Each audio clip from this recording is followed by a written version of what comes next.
Hello dear learners and viewers, hope you are hale and hearty and going on smoothly with your studies. Today I shall talk about an important topic, and this topic is so important that it will change your traditional ideas, your thoughts and concepts. Before starting our session, let me show you some pictures. Okay, in the first picture, what do you see? It's a sight in nature, and the scenery is really wonderful, very beautiful. And in picture 2, you see a pleasurable object. Undoubtedly, it's also very beautiful. And in picture 3, you see the laughter of two children. No doubt, this picture is really very beautiful. And in picture 4, you see a rickshaw puller is pulling his rickshaw in the rain, and the passenger, who is unknown to him, is putting an umbrella over his head. This is really uncommon, but undoubtedly we can say this is a wonderful picture and it reflects the kindness of the stranger. Well, so all these pictures reflect beauty. So our today's topic is what is beauty, and in my today's session I shall talk about the concept of beauty and its place in art and literature. Okay, so you see, beauty is easy to appreciate but difficult to define. This is the very striking point. We can easily appreciate anything, saying this is a very beautiful thing, but if we are asked to define, then we become puzzled. We can easily define what is beauty or what are the criteria to say something beautiful. As we look around, we discover beauty in pleasurable objects and sights, in nature, the laughter of the children, in the kindness of the stranger, okay, that you saw in the previous pictures. Okay, the beautiful sight in nature, pleasurable object, laughter in the children, kindness of the stranger. But if we are asked to define, we run into difficulties. Okay, so the question arises, does beauty have an independent objective identity, or is it universal, or is it dependent on our sense perception? Or can we say, does it lie in the eyes of the beholder? Based on these questions, a further difficulty arises, and that is when beauty manifests itself not only by its presence but by its absence as well. That means you can say this is a very beautiful object or beautiful thing, but when the object or things is removed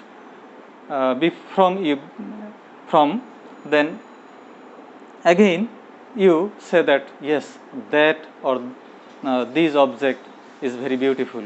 Okay, so we can say that when the object is removed from our eyes or is removed before us, then we also appreciate saying that yes, that picture or that thing is very beautiful. So we can say that beauty presents when it is before us as well as when it is removed before us. We can say yes, that thing is also very beautiful. Now you see, there are some pictures again.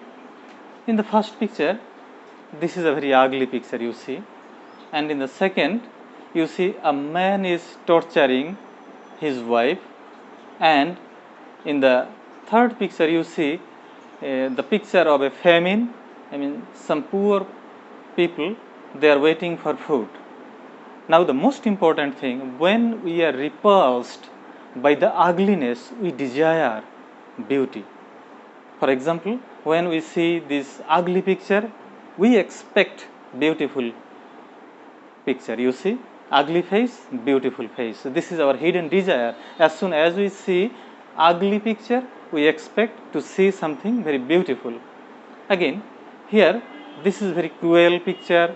A man is beating, or a man is torturing his wife, and this is one kind of ugliness, injustice.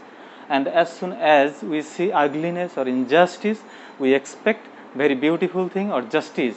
And as soon as we see this one, we cherish a desire to see a lovely couple, and here you see a lovely couple. Again, here you see, this is the picture of a famine. Some men and women or children, they are striving and they are waiting to get some foods. So we expect such a picture where there is no poverty and people are eating or getting sufficient food to eat, you see here. So we can say, when we are repulsed by the ugliness, we desire something beautiful. Okay, and when we find injustice in our society, we expect beautiful thing, that means justice in our society. Now, philosophers have told us that beauty is an important part of life, but isn't ugliness a part of life too? Now the question arises, then don't we expect, or can we imagine a world where there is no ugliness? Never. We can never imagine or expect in the universe that is free from ugliness or injustice, because this is a part of life. In our universe, everywhere there is a mingling of beauty and ugliness. And if art has beauty as an important ingredient, can it confine itself only to a projection of beauty? Now, another important thing is that in art and literature, especially you can say in painting or in sculpture, the artist, they always present beautiful thing as well as ugly thing also, because ugliness is the part of life. So we can say that artist can never ignore what is not beautiful. Okay, for example, you see, this is a very wonderful, very beautiful sculpture. Okay, but the artist also present ugliness in their art and creation. You see, from this beauty, ugliness comes. So ugliness and beauty are the part of life. Okay, so we can say ugliness, even if not pleasant, becomes beautiful at a higher level, because ugliness has its importance also in our life, because it's a part of life. Similarly, what is beautiful forever remains true. So this is now another concept. Poets and artists have provided an answer by incorporating both into their work. Yes, that means ugliness and beauty, poets and artists, they always incorporated these two things in their respective works.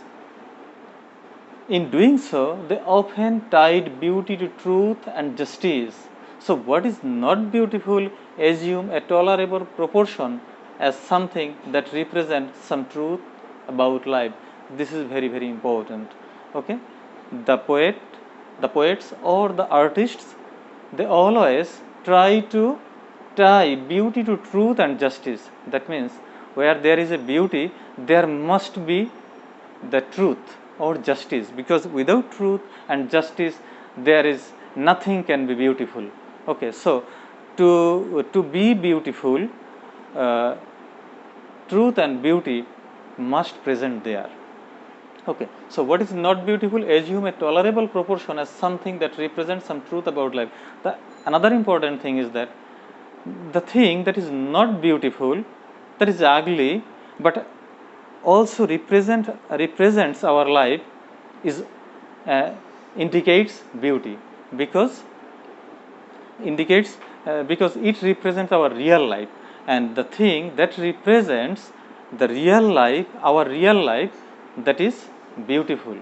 So poet and artist try to represent the ugliness, because ugliness is the part of our life, and it also represents our daily life. So in the universe, nowhere we find, in our society, we find no picture that is free from ugliness. So it's a part of our life, and that's why they represent some truth. Okay, and when we get the touch of truth, then we can say that is also very beautiful. In other words, we can say that if there is no darkness in the universe, we can't realize that light has such important value. If there is no ugliness in our life, then we can never be able to appreciate any beautiful thing, or we can never say that this thing is very beautiful. That's why ugliness ugliness is a part of our life. Ugliness helps us to identify what is beautiful. Okay.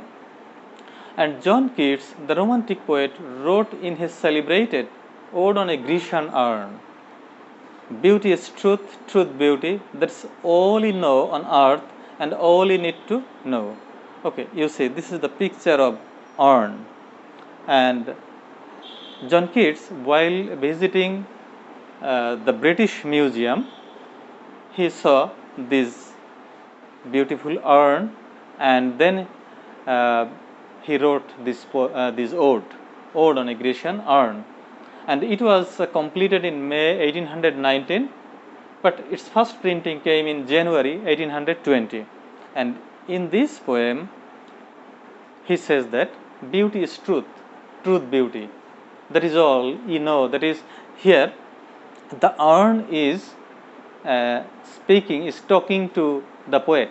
The urn is saying that beauty is truth, and that is all you know. That means all you know, and all you need to know, and all the people of this universe, they must know this truth. And what is that truth?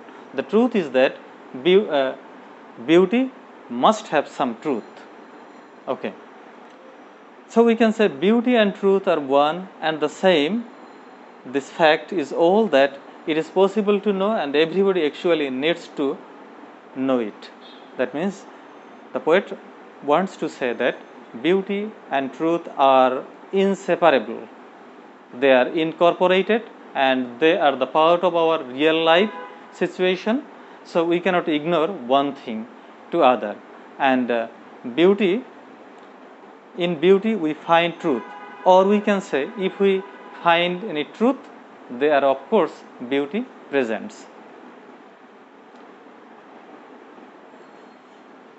So to conclude our session, we can say that beauty is an art enduring and permanent, and therefore true, as opposed to early human nature, which is transient and fades away with time. Okay. In other words, we can say that beautiful art transcends time and reality. That beauty is truth. And finally, we see that poetry in every language celebrates beauty and truth. And to quote a famous line from Emily Dickinson, we can say that beauty and truth are brethren. Okay. So we can say that beauty and truth are brethren, and where there is a beauty, there must be a truth, and if we find the touch of truth, the thing must be beautiful. Okay. So this is all for today. Thank you very much.